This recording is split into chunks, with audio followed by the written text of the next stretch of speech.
بهم. لا يتكلم أحد بموت رسول الله إلا ضربته. جئتك أؤمن بالله وبرسوله وبما جئت به. فقد أعذرت إليكم وأعذرتموني.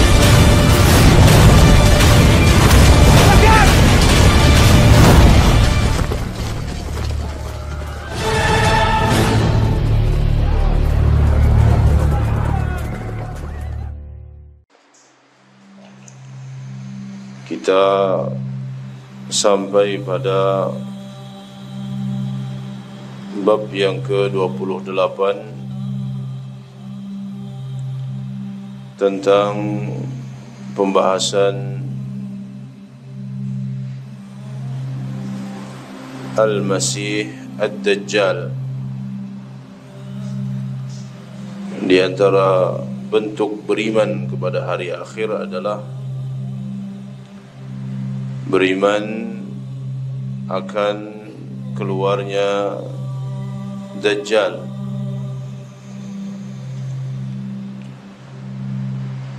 Pada pertemuan yang lalu kita telah menyebutkan bahawa Dajjal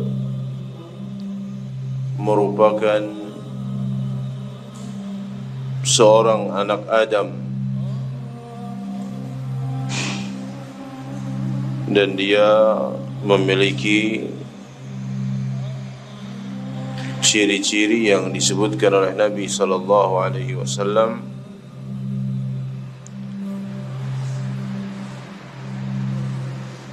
Dia seorang laki-laki yang kekar badannya, buta sebelah matanya, dan di antara kedua matanya terdapat tulisan kafara atau kafir, yang itu bisa dibaca oleh setiap muslim.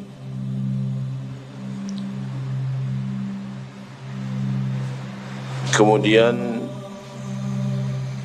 beliau di sini menyebutkan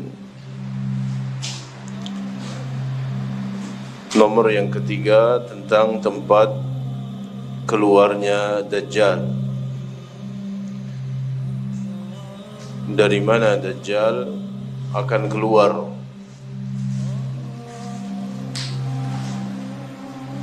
Qala al-muallif hafizahullah ta'ala wa ra'ah, Dajjal akan muncul dari arah timur. Dajjal akan muncul dari arah timur, dari satu tempat, yaitu Khurasan, yang terletak di daerah Iran, daerah Persia. Ketika Dajjal ini muncul, dia diikuti oleh 70.000 pasukan dari kaum Yahudi Asbahan. Asbahan juga salah satu kota yang ada di Iran. Ini sebagaimana yang diriwayatkan oleh Imam Muslim dan yang lainnya dari sahabat Anas bin Malik, bahwa Yahudi ataupun Dajjal akan keluar dari Khurasan dan dia diikuti oleh 70.000 kaum Yahudi Asbahan. Kemudian Dajjal akan berkeliling di muka bumi ini. Dajjal akan berjalan di muka bumi ini dengan cepat,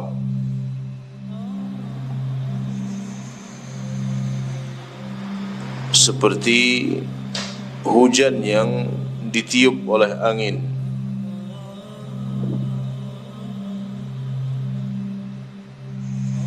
Dan dia masuk ke setiap negeri. Tidak ada satu negeri pun di dunia ini, di muka bumi ini, melainkan akan dimasuki oleh Dajjal, kecuali Mekah dan Madinah. Karena kedua tempat tersebut, yaitu Mekah dan Madinah, dijaga oleh para malaikat. Ketika dia tidak bisa masuk ke kota Madinah, maka kota Madinah berguncang sebanyak 3 kali. Setelah guncangan tersebut, keluarlah orang-orang kafir dan kaum munafik. Keluarlah orang-orang kafir yang ada di dalamnya, dan juga kaum munafiqun, orang-orang munafik, laki-laki dan perempuan.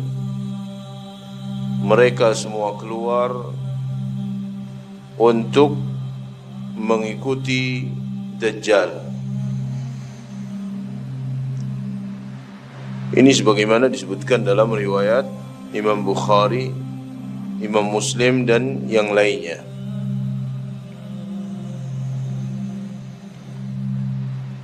Di dalam riwayat lain, keluarlah orang-orang munafik, laki-laki maupun perempuan, dan juga keluar orang-orang fasik,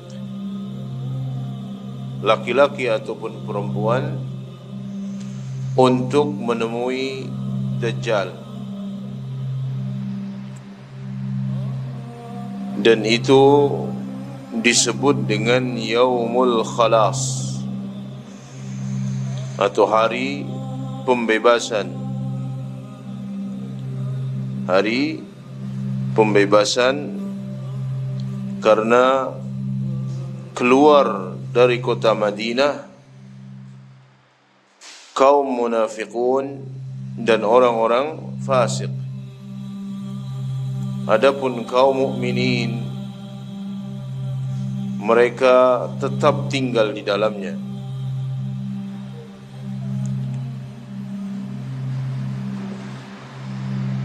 Di dalam riwayat yang lain disebutkan bahwa tidak ada sejengkal tanah pun di bumi ini melainkan Dajjal akan menginjakkan kakinya,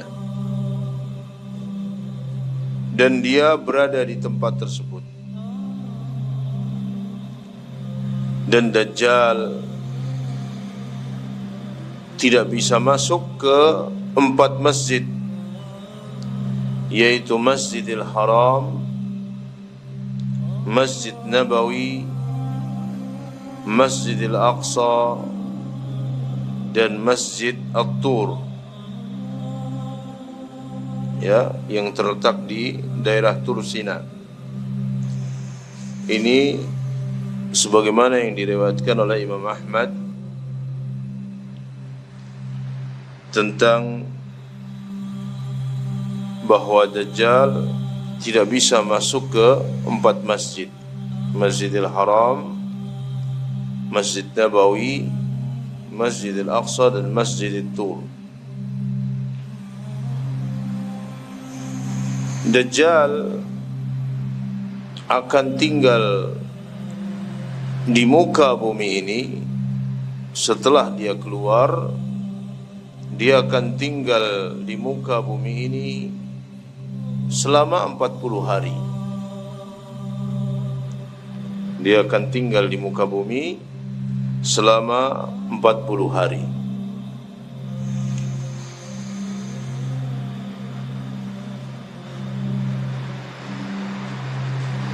Hari pertama seperti 1 tahun.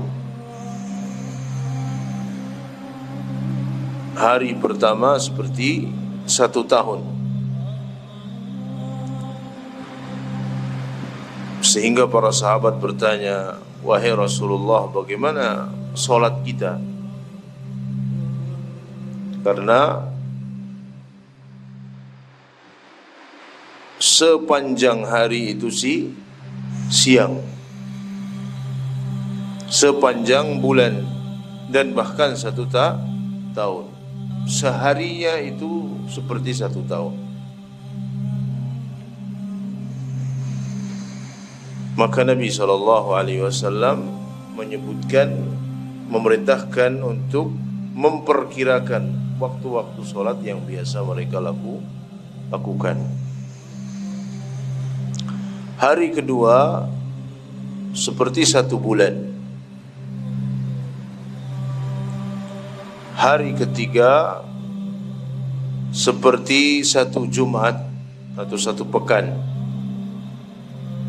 Dan sisanya itu seperti hari-hari biasa. Itu yang disebutkan di dalam hadis yang diriwayatkan oleh Imam Muslim dan yang lainnya, bahwa Dajjal dia akan keliling dunia dan tinggal di dunia ini setelah dia keluar selama 40 hari. Ya, 40 hari. 1 hari pertama itu seperti 1 tahun. Hari kedua seperti 1 bulan, dan hari ketiga seperti 1 Jumat atau 1 pekan. Kemudian berikutnya seperti hari-hari biasa. Ini adalah perkara atau peristiwa-peristiwa besar yang nanti akan dialami oleh manusia, ya, ketika keluarnya Al-Masih Ad-Dajjal. Dan fitnah Dajjal ini adalah fitnah yang sangat besar. Fitnah yang paling besar sejak Allah Tabaraka wa Ta'ala ciptakan Nabi Adam sampai hari kiamat. Tidak ada fitnah yang lebih besar dari fitnah Al-Masih Ad-Dajjal.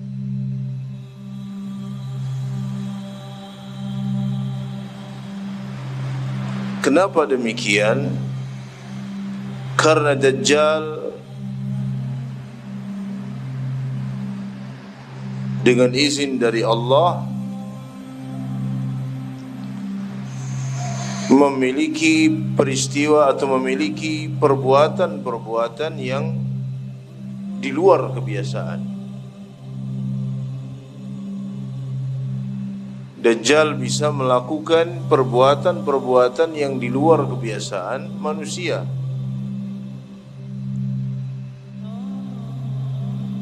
Dia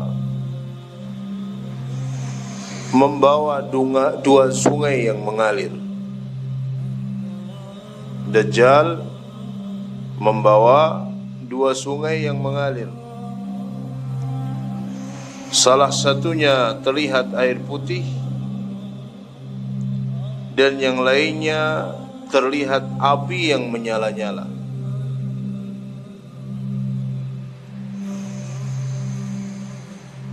Apabila seseorang mendapati hal tersebut, ya,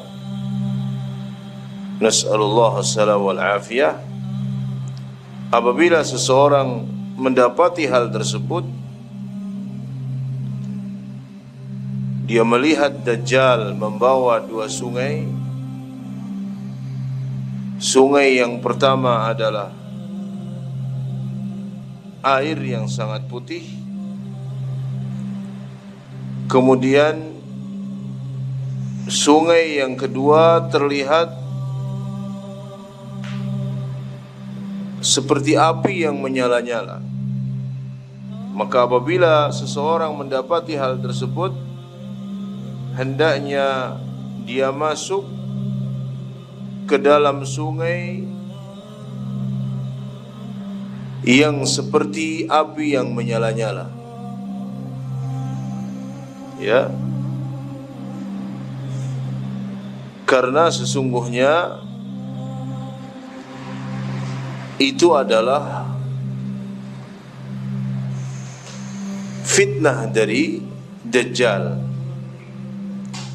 Jadi sungai api tersebut sesungguhnya itu tidak apa-apa jika dimasuki. Bahkan jika diminum airnya. Jadi Nabi SAW mengatakan, jika kalian mendapati air tersebut, mendapati peristiwa tersebut, maka pilihlah sungai yang nampak seperti api,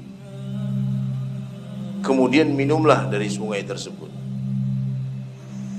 Karena itu air yang sejuk, bukan air yang panas. Dajjal mengaku sebagai Rabb, mengaku sebagai Rabb. Dia menyuruh hujan untuk turun, maka turun hujan tersebut. Dia menyuruh bumi untuk menumbuhkan tanaman-tanaman, maka tumbuhlah tanaman-tanaman. Dia bisa menghidupkan orang yang sudah mati. Dia memiliki surga, memiliki neraka. Surganya adalah neraka dan nerakanya adalah surga. Ketika seseorang memilih surganya Dajjal, artinya dia memilih nerakanya Allah tabaraka wa ta'ala. Maka fitnah Dajjal adalah fitnah yang sangat besar. Disebutkan bahwa ada seorang pemuda yang bertemu dengan Dajjal.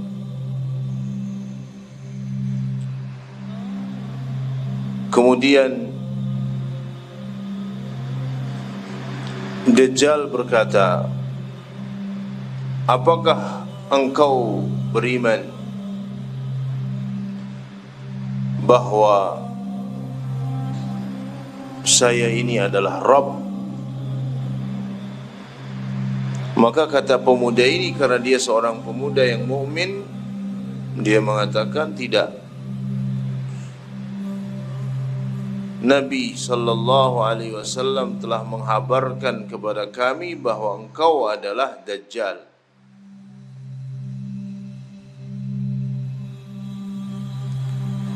Maka dibunuhlah anak tersebut, anak muda ini, kemudian dihidupkan kembali oleh Dajjal. Kemudian kembali Dajjal mengatakan, apakah kamu beriman bahwa saya ini adalah Rabb? Maka pemuda ini tetap mengatakan engkau adalah Dajjal, sebagaimana yang dihabarkan oleh Nabi SAW. Maka ketika Dajjal mau membunuh yang kedua kalinya, dia tidak mampu. Nah, setelah Dajjal membawa fitnah yang sangat besar dan banyak manusia yang terfitnah dengan fitnah Dajjal ini, banyak yang menjadi pengikut mereka,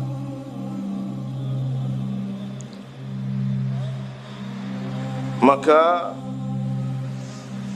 tiba saatnya Dajjal harus mati.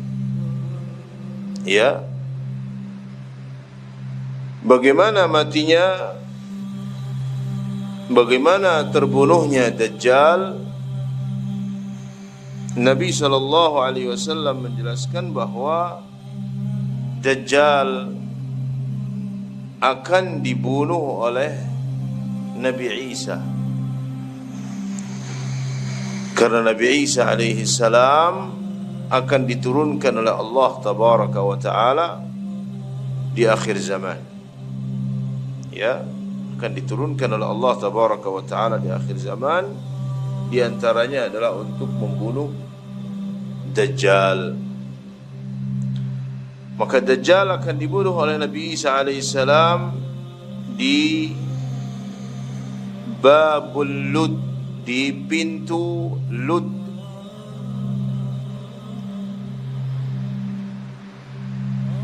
Satu kampung yang terletak di dekat Baitul Maqdis di Palestina.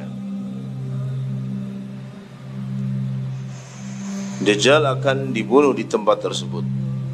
Ini sebagaimana hadis yang diriwayatkan oleh Al-Imam At-Tirmidzi dan yang lainnya. Ketika Dajjal melihat Nabi Isa alaihi salam, maka Dajjal langsung lemah dan lunglai, lemes ketika melihat Nabi Isa alaihi salam. Diibaratkan oleh Nabi SAW seperti garam yang larut di dalam air, sehingga kalaupun Nabi Isa alaihi salam tidak membunuh Dajjal dengan tombaknya, niscaya Dajjal akan mati dengan kondisinya tersebut.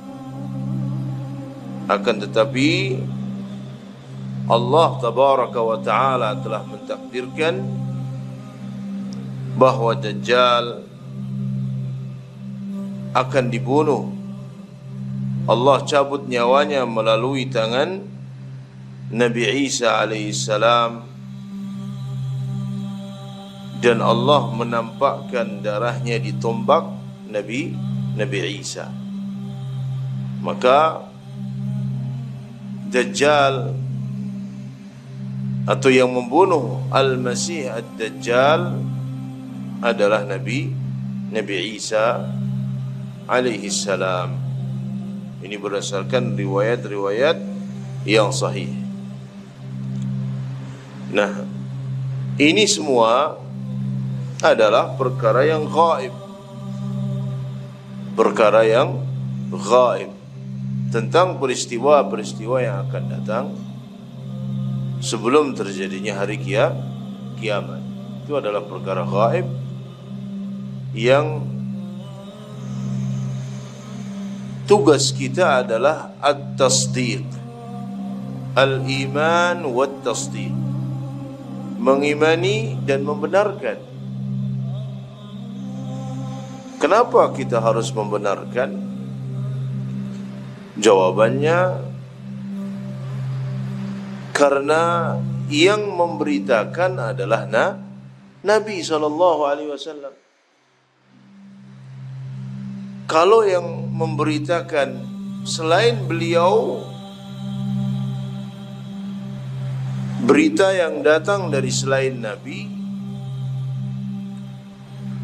bisa benar, bisa salah. Tetapi kalau itu datang dari Nabi sallallahu alaihi wasallam, maka pasti itu benar. Maka kita membenarkan, kita beriman. Amanna wa saddaqna. Kami beriman dan kami membenarkan. Karena Nabi sallallahu alaihi wasallam la yantiqu 'anil hawa. Beliau tidak berbicara dengan hawa nafsu. In huwa illa wahyu yuha. Akan tetapi beliau berbicara dengan wahyu yang diwahyukan kepada beliau. Maka kita mengimani semua peristiwa-peristiwa yang disebutkan oleh Nabi sallallahu alaihi wasallam, termasuk tentang keluarnya Al-Masih Ad-Dajjal. Ya, keluarnya Dajjal. Dia akan tinggal di bumi ini selama 40 hari. Ya, dia memiliki fitnah-fitnah yang luar biasa. Ya, dia akan keliling bumi ini, tidak ada satu tempat pun melainkan pasti akan dilalui oleh Dajjal, kecuali Mekah dan Madinah. Dajjal memiliki pasukan. Di antara pasukannya adalah kaum Yahudi. Mereka nanti akan menjadi pasukan Dajjal. Disebutkan oleh Nabi, bahkan secara khusus jumlahnya disebutkan. Pasukan Yahudi Asbahan yang akan menjadi pasukannya Dajjal, mereka berjumlah 70.000. Ya, dan nanti akan terjadi peperangan antara kaum mukminin dengan kaum Yahudi. Nabi SAW bersabda, "Satuqatilunal yahud." Kalian akan memerangi orang-orang Yahudi. Satuqatilunal yahud. Kalian akan memerangi orang Yahudi. Hatta yaqula asy-syajaru awil hajar, ya muslim, ya abdallah, hada yahudi warai, ta'ala faqtulhu illa al-gharqad fa innahu min syajaril yahud. Beliau mengatakan, kalian akan memerangi Yahudi, sehingga pohon-pohon dan batu-batu itu berbicara.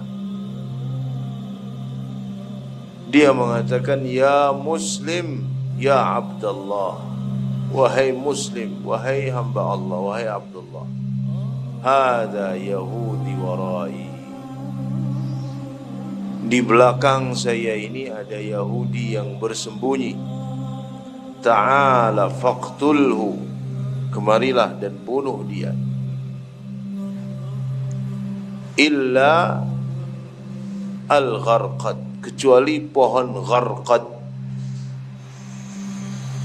Fa innahu min syajaril yahud, karena pohon gharqad itu pohon yang ditanam sengaja oleh kaum Yahudi. Ya. Nah, ini semua berita dari Nabi SAW, dan kita wajib untuk mengimani. Kenapa? Karena beliau sadiqul masduq. Beliau benar dan harus dibenarkan. Tidak boleh kita meragukan sedikit pun apa yang dikabarkan oleh Nabi SAW. Nah, karena besarnya fitnah Dajjal ini, kita diperintahkan untuk berlindung dari fitnah tersebut. Ya, berlindung dari fitnah agar kita terjaga. Ya, bagaimana kita menjaga diri kita dari fitnah Dajjal? Yang pertama, kita berlindung kepada Allah dari fitnah tersebut. Di antaranya doa yang diajarkan oleh Nabi di setiap tasyahud akhir. Di setiap tasyahud akhir sebelum salam, ya, pada setiap solat, baik solat sunnah ataupun solat wajib, kita diperintahkan untuk berlindung dari 4 hal. Ini sebagaimana disebutkan dalam sebuah hadis yang diriwayatkan oleh Imam Muslim. Ya, Rasulullah sallallahu alaihi wasallam bersabda, "Idza faragha ahadukum min at-tashahhudil akhir." Apabila kalian telah selesai dari tasyahud akhir, falyata'awwadz billahi min 4. Maka hendaknya kalian meminta perlindungan kepada Allah dari 4 perkara. Min azab jahannam. Pertama, minta perlindungan dari azab jahannam, neraka jahannam. Wa min azabil qabr. Yang kedua, berlindung dari azab kubur, siksa kubur. Wa min fitnatil mahya wal mamat. Yang ketiga, berlindung dari fitnahnya kehidupan dan fitnahnya kematian. Wa min syarril masihid dajjal. Dan berlindung dari fitnah kejahatan al-masih ad-dajjal. Nah, doa yang diajarkan oleh Nabi SAW adalah, Allahumma inni a'udhu bika min azab jahannam. Allahumma inni a'udhu bika min azab jahannam. Wa min azabil qabri. Wa min fitnatil mahya wal mamat. Wa min syarri fitnatil masihid dajjal. Ya Allah, sesungguhnya aku berlindung kepadamu dari siksaan neraka jahannam. Wa min azabil qabr. Aku berlindung kepadamu dari siksaan kubur. Wa min fitnatil mahya wal mamat. Berlindung kepada engkau dari fitnahnya kehidupan dan kematian. Wa min syarri fitnatil masihid dajjal. Dan berlindung dari keburukan fitnah al-masih ad-dajjal. Ya, maka 2 hadis di atas memberikan petunjuk kepada kita. Yang pertama, disyariatkannya kita membaca doa perlindungan dari 4 perkara ini. Dan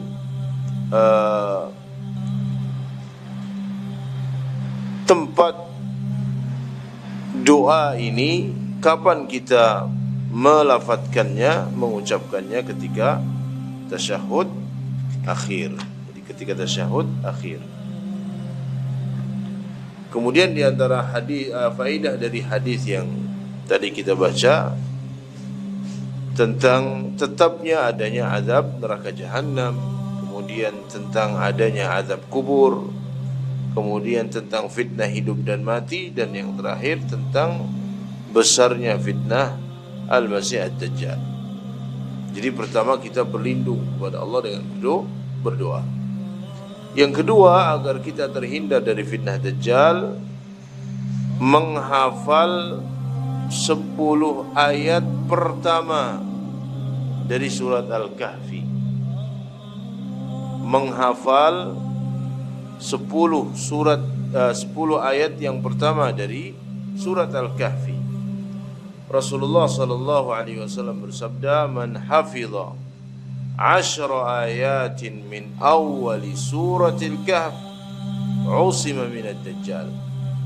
Siapa yang hafal 10 ayat yang pertama dari surat Al-Kahfi, ya, usima minad dajjal, maka dia akan terlindung dari fitnah fitnah Dajjal. Ya. Kemudian Nabi SAW juga bersabda, "Faman adrakahu minkum falyaqra alaihi fawatiha suratil kahf." Barang siapa di antara kalian mendapatinya atau bertemu dengan Dajjal, maka bacakanlah pembuka surat Al-Kahfi. Ya, pembuka surat Al-Kahfi atau ayat-ayat yang pertama dari surat Al-Kahfi, fa innaha jiwarukum min fitnatihi.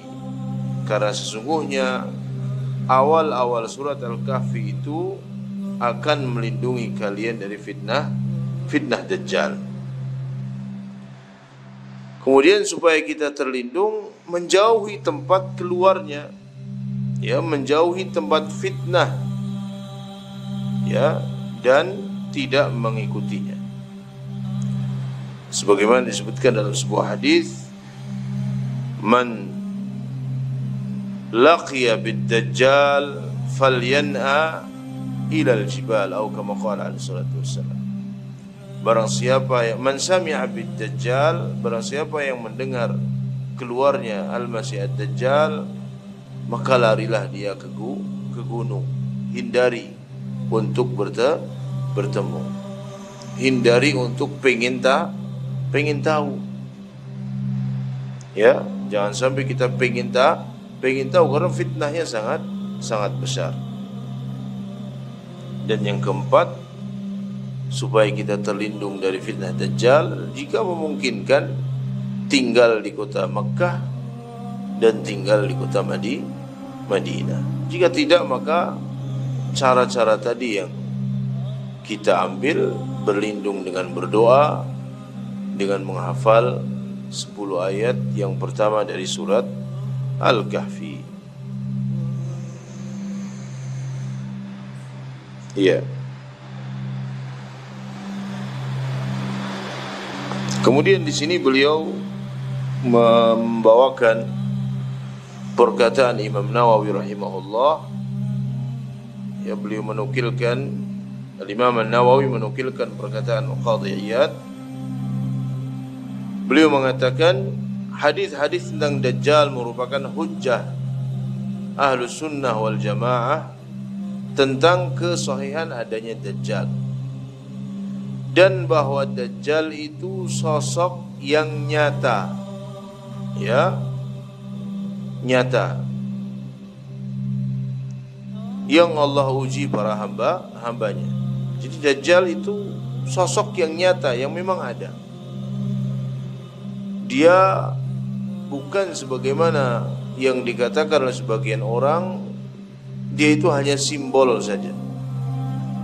Dajjal itu simbol kejahatan, sebagaimana malaikat simbol kebaikan. Maka itu tidak benar. Hadis-hadis yang menjelaskan tentang Dajjal itu hadis-hadis yang sahih. Ya, hadis-hadis yang sahih. Dan Allah menciptakan Dajjal untuk menguji manusia. Sehingga Allah memberikan kepada Dajjal kemampuan untuk melakukan banyak hal. Menghidupkan orang yang mati setelah dibunuh oleh Dajjal, ya, seolah-olah dia bisa menciptakan segala kemewahan dunia, sungai-sungai, surga, neraka. Ya, dia mampu menurunkan hujan, menumbuhkan tanaman-tanaman. Dia perintahkan langit untuk hujan, maka turun hujan. Perintahkan bumi untuk tumbuh, maka tumbuh. Perintahkan langit untuk berhenti, maka berhenti. Perintahkan bumi untuk jadi gersang, maka menjadi gersang, dan seterusnya. Ya, semua itu dengan kehendak Allah tabaraka wa ta'ala. Kemudian Dajjal dilemahkan sehingga tidak mampu untuk membunuh seorang pun, ya, dan akhirnya terbunuh di tangan Nabi Isa alaihi salam, dan Allah menguatkan orang-orang yang beriman.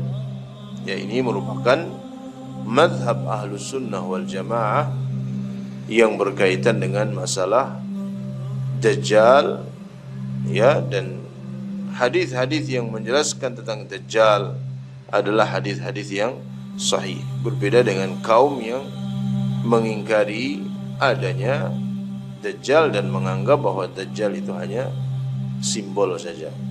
Wallahu alam bissawab. Jadi itu yang bisa kita bahas pada malam hari ini.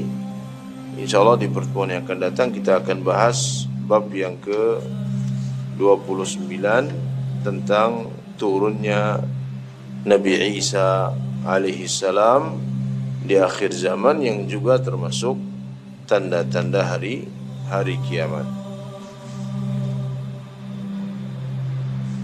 Wallahu alam bisawab. Mungkin ada pertanyaan? Ya.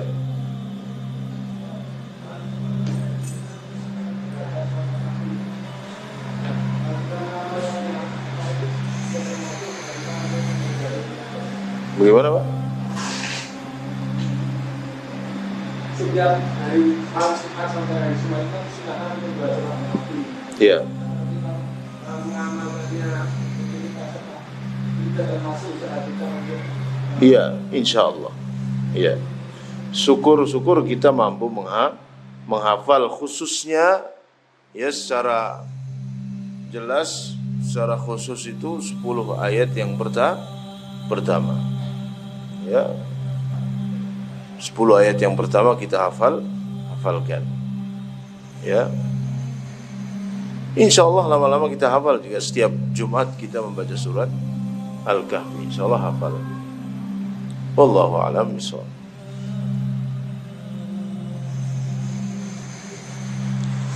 Pertanyaan yang lain?